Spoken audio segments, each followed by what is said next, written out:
Hindi Hindi Hindi. Hindi. Doctor Gopinath ji और सम्मानित मंच, सम्मानित सदन, आप सबके सामने आज मैं खड़ी हूँ क्योंकि मैं लोकतंत्र की आवाज हूँ। मैं कांग्रेस पार्टी की सदस्य हूँ, मैं कांग्रेस पार्टी की स्पोक्सपर्सन हूँ, मगर मैं लोकतंत्र में विश्वास करती हूँ। ये आपका अधिकार है कि आप किसको चुने, मगर जिसको चुने वो लोकतंत्र को स्थापित करे। आज क्या कह रही है बीजेपी? बीजेपी कहती है सारी छोटी पार्टियों को खत्म करो। उनमें और हम में फर्क क्या है? हम में और उनमें फर्क ये है कि आप सब कहीं पे भी हो, किसी भी पार्टी के साथ हो, लेकिन आप सब भारत माता के साथ है, इंडिया के साथ है। आप भारत माता की संतान है, आप लोकतंत्र के निवासी हैं, आप लोकतंत्र को स्थापित करने वाले, क्योंकि आपके अंदर भारत माता है, आपके अंदर भारत माता है। और भारत माता आज कह रही है मुझे बचाओ, मुझे बचाओ इन लोगों से जो मुझे समझते नहीं, जो आइडिया ऑफ इंडिया नहीं समझते। इसलिए मैं आज आपके बीच में आई हूं। जब मुझे पता चला कि इतना खूबसूरत कार्यक्रम हो रहा है जो एंटी फैशिस्ट है, क्योंकि इंडिया, भारत, हिंदुस्तान कभी भी फैशिस्ट हो नहीं सकता। इंडिया, भारत, हिंदुस्तान का डीएनए केवल लोकतांत्रिक है, केवल सौहार्दपूर्ण वाला है, प्यार मोहब्बत का भारत है। आज हम आजादी की दूसरी लड़ाई लड़ रहे हैं। मेरे नेता राहुल गांधी जी, जिनको कितना बदनाम किया गया, आप किसी भी विचारधारा से आते हो, लेकिन इस बात को तो मानेंगे कि आपका नेता हो, मेरा नेता हो, उसको बदनाम करने का अधिकार किसी को नहीं है।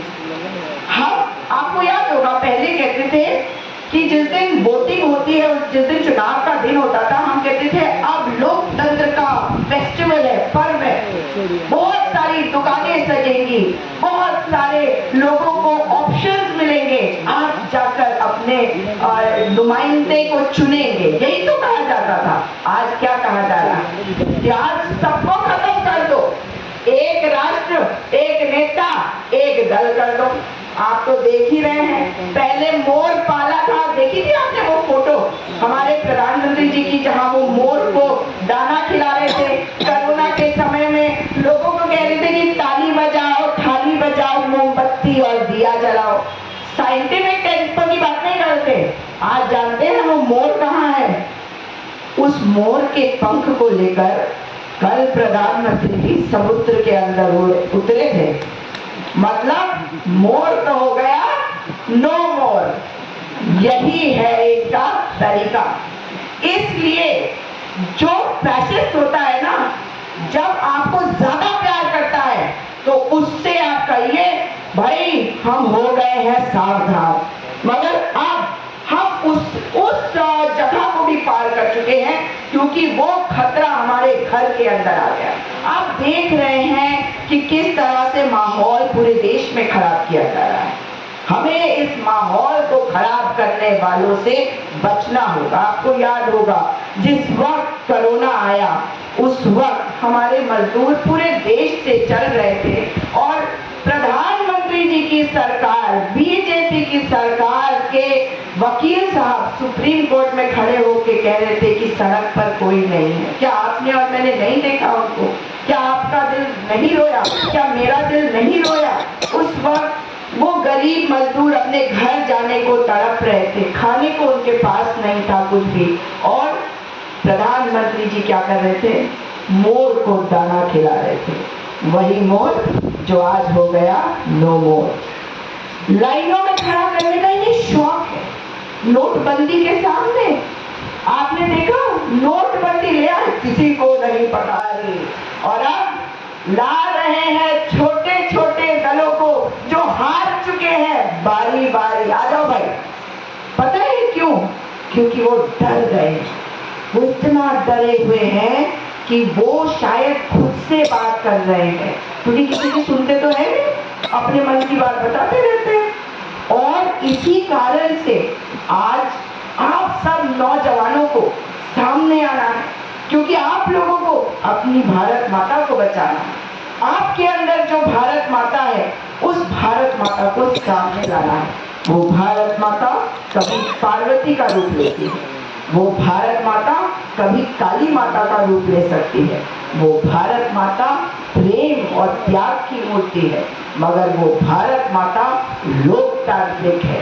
वो भारत माता को आज हम सबको बचाना है। आपने अपने प्रियम्बल में देखा है, सबसे पहला शब्द न्याय, जस्टिस, और उसी न्याय के लिए आज हम सबको लड़ना है, क्योंकि बेरोजगारी का ब और महंगाई का म ये बना है बम, और ये बम फूट चुका है।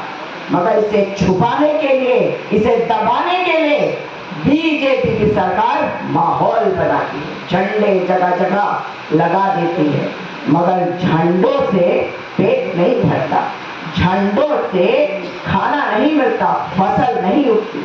किसान आज खड़ा हुआ, जानते हैं आप, एक किसान बेटे को, शुभकरण सिंह को, जो 21 साल का था, उसके सिर पे गोली मार दी गई, हरियाणा पुलिस ने मारी, वो मर गया, शहीद हो गया। मगर आपको उससे भी आगे बताती, माता पिता नहीं है शुभकरण के, माता पिता नहीं है, एक छोटी बहन है शुभकरण की, जिसको आप उसके दादा दादी पालेंगे। क्या आपके रोंगटे नहीं खड़े होते सुन के कि अपनी सरकार अपने अन्नदाता पे गोली चला देती है, उसे मार डालती है? उस छोटी सी बच्ची की क्या गलती है, आप बताइए, जिसको माता पिता का प्यार तो नहीं मिल पाया, मगर भाई भी नहीं है, और बूढ़े दादा दादी जिनके बेटे और बहू की मृत्यु के बाद उनका पोता भी दुनिया से चला गया। कौन है इसका जिम्मेदार? केवल एक व्यक्ति, उसके हाथों में खून है। पहले जिन्होंने शहादत की 750 किसान, और अब शुभकरण सिंह, इसके पहले ज्ञान सिंह, और एक और प्रीतपाल सिंह जी को, जो अन्नदाता लंगर लेके जा रहे थे, खाना लेके जा रहे थे, उन्हें बोरे में भर के उनको मारा पुलिस ने, पूरे शरीर में फ्रैक्चर हो गए, उनका जबड़ा टूट गया है। हम भारतवासी हैं, अगर हम प्रोटेस्ट करते हैं, अपने देश को बेहतर बनाने के लिए बोलते हैं, तो क्या हम पे गोली चलाई जाएगी? क्या हमारी हत्या कर दी जाएगी?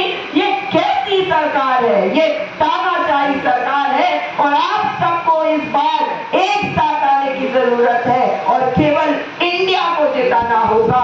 इंडिया को इसलिए जिताना होगा क्योंकि यही इंडिया आपके अंदर है, और आपको अपने आप को बचाना है। अपने आप को बचाने के लिए आपकी बार सोच समझ के आपको वोट देना होगा। मैं बिल्कुल नहीं कहूंगी कि किसको दीजिए, ये आपके ऊपर है, ये आपका अधिकार है, लेकिन आज वो समय आ गया है जो आजादी की लड़ाई पहले लड़ी गई थी, और किसी ने नहीं सोचा था कि हम जिएंगे या मरेंगे। अरे मरता तो इंसान एक बार है, बार बार मर के कौन जीना चाहता है? अरे जब ऊपर वाला बुलाएगा तब ऊपर चले जाएंगे, और तब कोई हमें बचा नहीं सकता, लेकिन डर डर के जीना मंजूर नहीं होना चाहिए। इसलिए मेरे साथ ये प्रण लीजिए कि हम भारत को बचाएंगे और सही व्यक्ति को चुनेंगे अब की बार। बोलिए मेरे साथ, भारत बचाओ, भारत बचाओ, भारत बचाओ, भारत बचाओ, लोकतंत्र बचाओ, लोकतंत्र बचाओ, लोकतंत्र बचाओ, लोकतंत्र बचाओ। भारत माता की जय। भारत माता की जय। धन्यवाद।